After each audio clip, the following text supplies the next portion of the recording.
All right, here to help us break down the rising tension, ceasefire agreement, everything that's been happening over the last couple of weeks between Pakistan and India is our buddy Idrees Ali, Reuters Pentagon correspondent. Idrees, good to see you as always, my friend.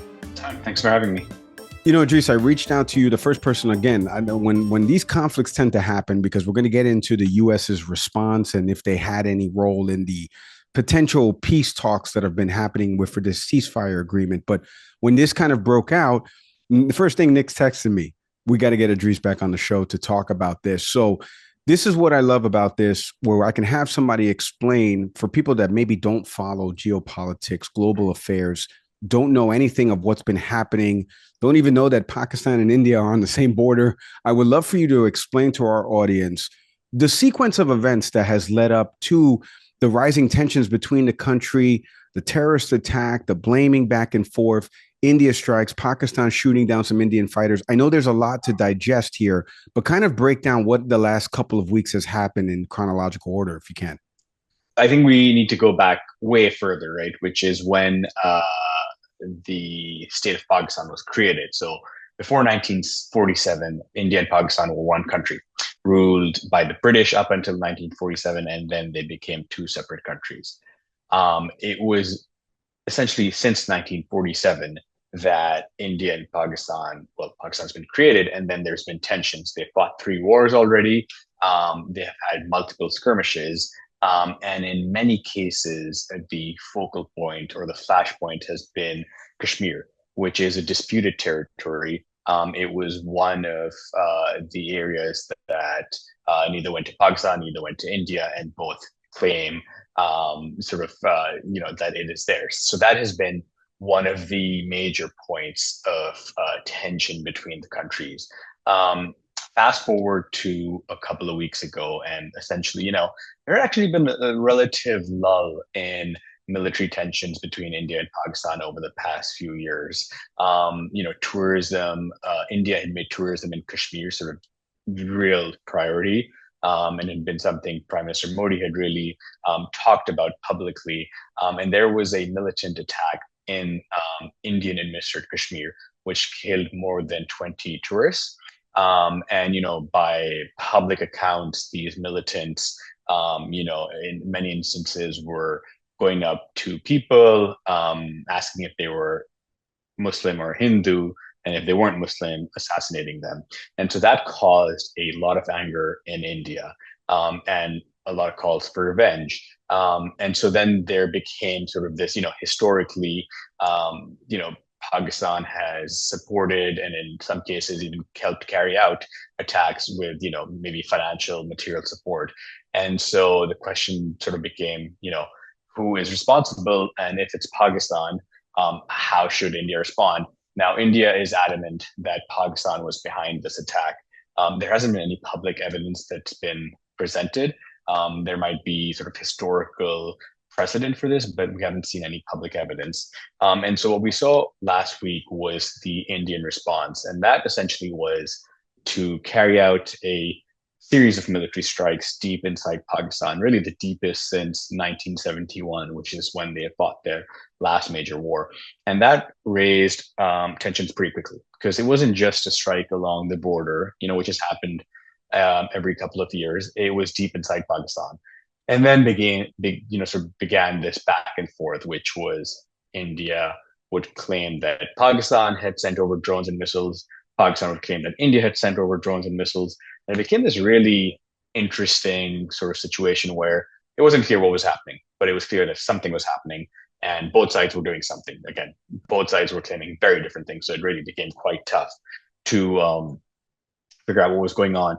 But what we saw was, Friday night things really escalate to a point where the US sort of had to get involved. And it was Indian strikes really in Rawalpindi, which is, next to the capital of Pakistan, Islamabad, holds some key military facilities.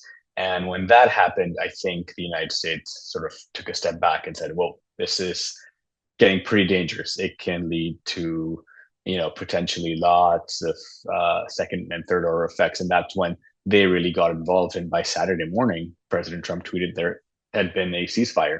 And so this, real long buildup with an Indian attack, Pakistani counterattack, Indian attack, Pakistan counterattack, or vice versa, depending on how you see it, led to a situation that could have really spiraled. And I think we're very lucky it didn't become worse than it could have.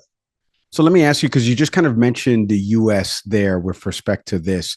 What are some things that you're hearing out of DOD right now in the Pentagon in terms of this ceasefire agreement? And you can, even in your response, you mentioned a little bit about the US stepping in. And I know Trump put out a Truth Social saying, hey, we got a ceasefire in place. And then there were some Indian and Pakistani officials that were like, we negotiated this. The U.S. didn't really do anything with respect to this. So, what are you hearing first on the Pentagon DoD front with respect to this, and then the validity in terms of did the U.S. step in and act as a mediator here?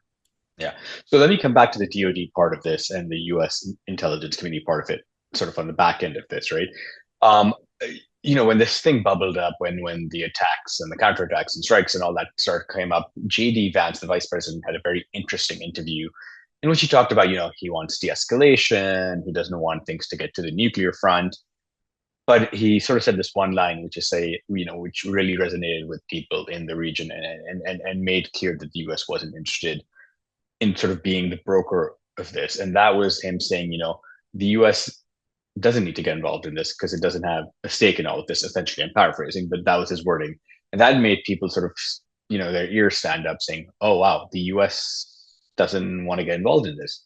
And that led to a lot of concern in the region. Historically, the US has sort of been a broker when things get really heated and diffuse it. But if the US wasn't going to be here, that would have been a real problem.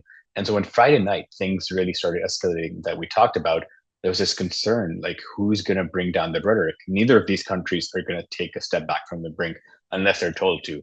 And from our understanding, from reading other stuff, it was clearly something that triggered concern amongst J.D. Vance, Secretary of State Marco Rubio, and others in the national security establishment that said, this is going to get quite bad.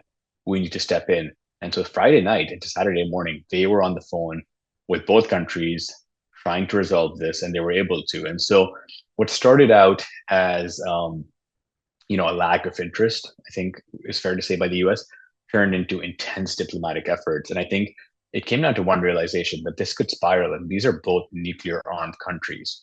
And if it spirals to the point where one or both countries are talking about using nuclear weapons, that could be very concerning because there were some reports, the Pakistani military actually saying that the Prime Minister of Pakistan was going to convene this meeting that looks at all of Pakistan's nuclear weapons.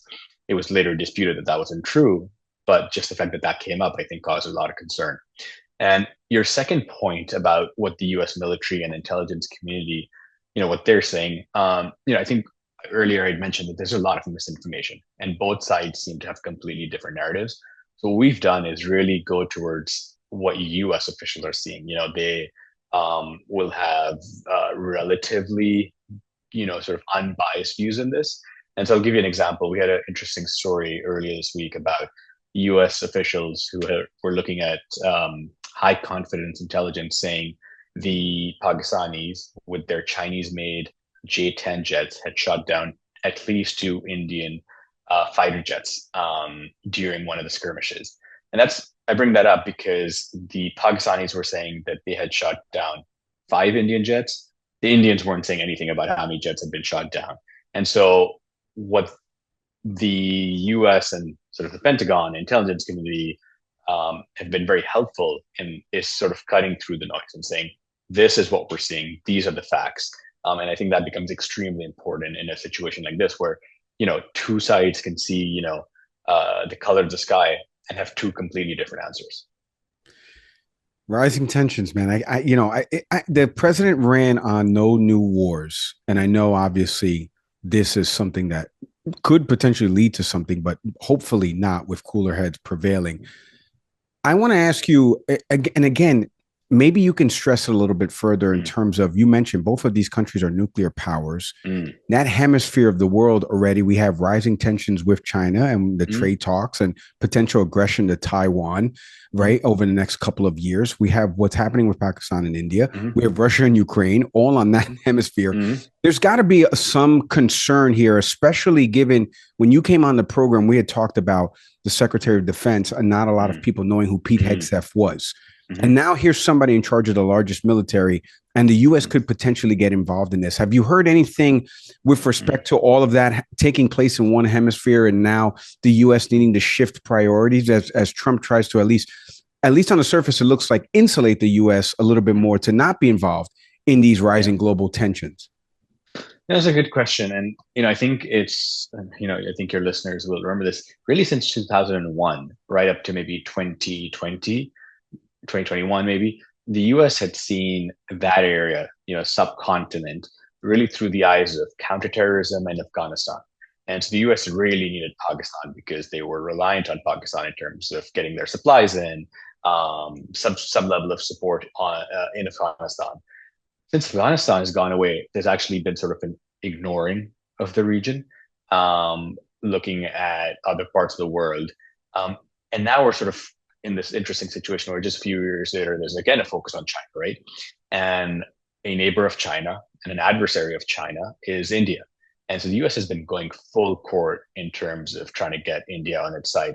India is a massive economy, massive military, just pure number size. And so there's a lot of potential to sell weapons to them, to integrate it into US systems more. But India is hedging its bet as well, right?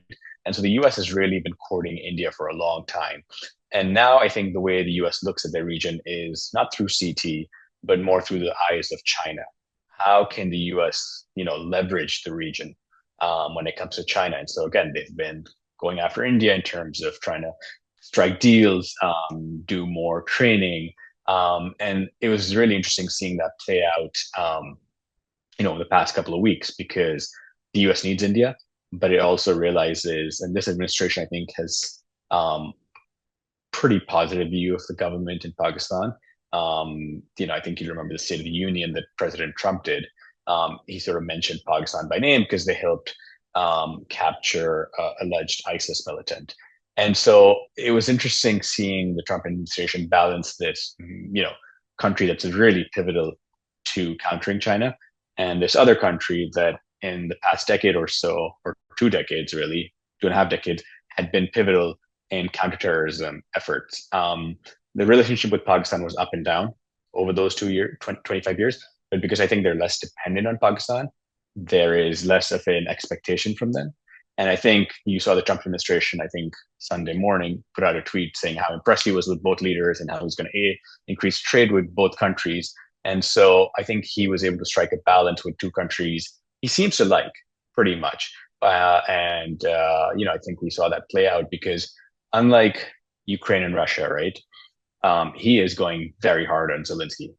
He will call out Zelensky publicly. He didn't do that in this case. He was pretty even keeled, pretty polite with both leaders, and that seems to have paid dividends. So I want to ask you, I saw recently on PBS NewsHour, well, with a friend of the show, Amna Nawaz. She had Pakistan's ambassador to the U.S., Rizwan Saeed Sheikh, and she had him on the show. He said something that kind of caught my ears, and I have a follow-up question for you on the opposite side. So take a listen to this. But under Article 51 of the UN Charter, Pakistan reserves the right to respond. We are a peaceful nation. We do not want the situation to escalate.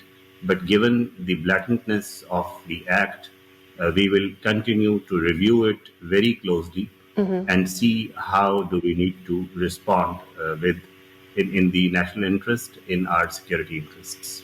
And should we take that to mean, Mr. Ambassador, that there will be additional military response? And has Pakistan ruled out strikes inside India in response to the Indian attacks that were carried out inside Pakistan?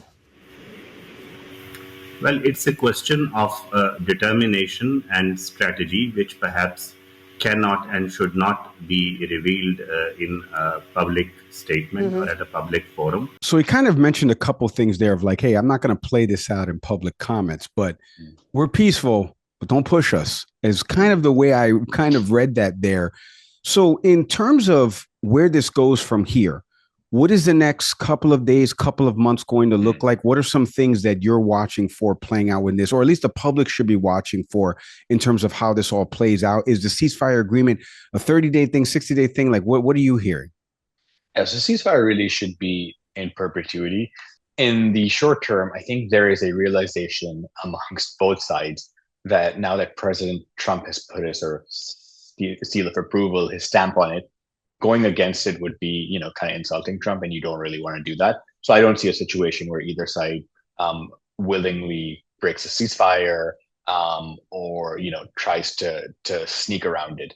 I think with any ceasefire there might be skirmishes here or there, but it really shouldn't rise to the level, because I think there is a genuine fear of what might be in store if they break the ceasefire and kind of embarrass Trump. I think both sides are aware of that. In the long term, I think you're going to see both sides really rearming themselves. Pakistan has spent a large percentage of its budget on the military, and I think you're going to see them spend more. You're going to see India spend more, modernize their militaries over the next years and decades. But I also think both countries are going to look at this and sort of see, okay, what can we learn from our mistakes? Both countries, sustain damage, whether it was weapons or bases. And I think they're going to say, okay, look, how do we improve this? How do we change it? So I think that's sort of a second order effect. The one other, I think, thing that's going to be interesting how this plays out is not necessarily India or Pakistan. I think it's how China and the United States are going to look at this, because Chinese weapons were used in this battle, at least by the Pakistanis, right? They used a very advanced Chinese jet. And the Indians in this instance were using a French series of jets known as the Rafales. And at least according to our reporting, the Chinese jet was able to shoot down at least 2 French jets. And that's going to give a bit of pause to the Americans, because if a Chinese jet can do that to the Rafale, which is considered pretty decent aircraft, right? Older, but decent, it's going to raise questions about what US aircraft can do. What can Western weapons do when it comes to Chinese armaments? And so I think there's going to be the next couple of months and years spent learning from this battle. What can the United States absorb? What can the Chinese absorb?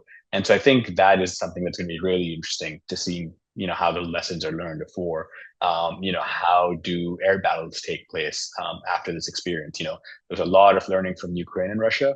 And obviously this was much shorter, just a couple of days. I think there's going to be lots of lessons to be learned for both countries and for China and the United States.